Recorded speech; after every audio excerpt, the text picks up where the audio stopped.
আসসালামু আলাইকুম, নীলাজ ব্লগে সবাইকে স্বাগত জানাচ্ছি। আমি নীলাঞ্জনা চম্পা। ভিডিও দেবো কী বিষয়ে বুঝতে পারছি না। সবাই দেখি হাবিজাবি নিয়ে নিয়ে ভিডিও দিয়ে দিয়ে ব্লগ ভরে ফেলছে। আমি এরকম হাবিজাবি খুঁজে পাচ্ছি না। আর দেখলে হাসি হাসি আসে। এই ব্লগগুলি দেখলে হাসি হাসি, কী দিয়ে ব্লগ করছে, কী বলছে, কী করছে, মানে ব্লগের কোনো আগামাথা কিছুই হচ্ছে না। তো আমি পেজ খুললাম, ব্লগ বানাবো, তো তবে খুঁজে পাই না। আর ওদের মতো এরকম করতে গেলে তো আমি ওদের মতো হয়ে যাবো। তো কী নিয়ে করা যায়?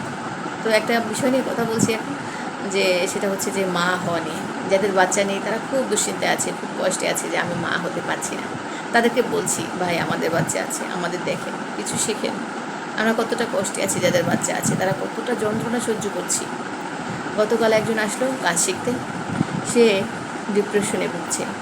বাচ্চা হওয়ার পরে পড়াশোনা করতে পারছে না, চাকরি করতে পারছে না, সেই ডিপ্রেশনে ভুগছে। মানে মানে কী বলা যায় যে হারিয়ে গেছে, পৃথিবী থেকে সে হারিয়ে গেছে। তার মানসিকতা, তার ভাবনা সব কিছু হারিয়ে গেছে বিয়ে আর বাচ্চা হওয়ার কারণে। তার লাইফটাকে সে সুন্দর করে সাজাতে পারেনি। হাজব্যান্ড তার মনের মতো হয়নি, বাচ্চা তার মনের মতো হয়নি, তার পড়াশোনা মনের মতো হয়নি, তার জবটা মনের মতো হয়নি। তো এখন সে ডিপ্রেশনে আছে।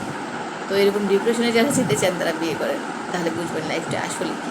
যারা বাচ্চার পাগল তারা বাচ্চাটা জন্ম দেন কোনো রকম, তারপর বুঝবেন যে বাচ্চা আসলে কী। থাকাটাই ভালো না না থাকা ভালো, বুঝতে পারবেন। এখন অনেকে প্রশ্ন করতে পারে, তাহলে কি বাচ্চা হবে না? হ্যাঁ হবে। বাচ্চা হওয়ার আগে আপনি ঢাকা শহরে যদি থাকতে চান, একটা বড় বাড়ি থাকতে হবে, নিজের ভালো মোটা অঙ্কের টাকা ইনকাম থাকতে হবে মাসে।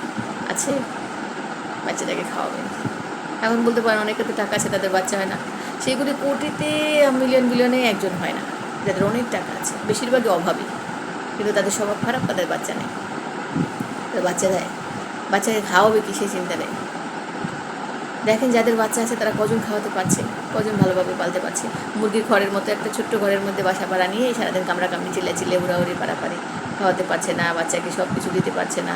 এটা করো না, এটা করো না, এটা খেও না, এটা খেও না, এখানে যেও না, টাকা নাই, ওটা করো না, টাকা নাই, এটা দেবো না, টাকা নাই। সারাক্ষণ টাকা নাই টাকা নাই গান শুনছে। বাচ্চাকে চেয়েছিল জন্মের আগে যে আমি টাকা নাই টাকা নাই গান শুনবো, তুমি আমাকে আনলে কেন পৃথিবীতে? বাচ্চা এই প্রশ্নটা করবে। সাবধান, যাদের বাচ্চা হচ্ছে না তারা সাবধান।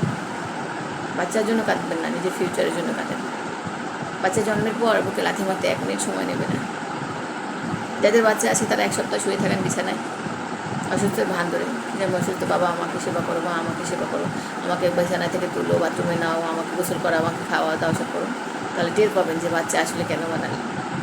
বুড়ো বয়সে আপনাকে দেখবে, এখনই বুড়ো হয়ে একটু অভিনয় করে দেখেন না। আর যারা বাচ্চা নাই যাদের, তাদেরকে বলছি ভাই আমাদের দেখে মোটিভেশন নেন। যাদের বাচ্চা আছে তারা কেউই সুখী না। এখন বাচ্চাদের অবস্থা কী, নিউজগুলো দেখেন। টেলিভিশনে নাটক গান না দেখে নিউজ দেখেন।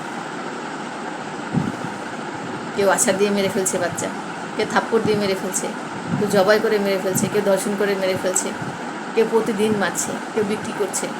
এগুলি দেখেন, ভাবেন আমি এত নেগেটিভ কথা বলি কেন? নেগেটিভ, আপনাদের নেগেটিভ হওয়ার জন্য না, চোখ খোলার জন্য। চোখ খুলে দেখেন, বাস্তবতাটা দেখেন ভালো করে।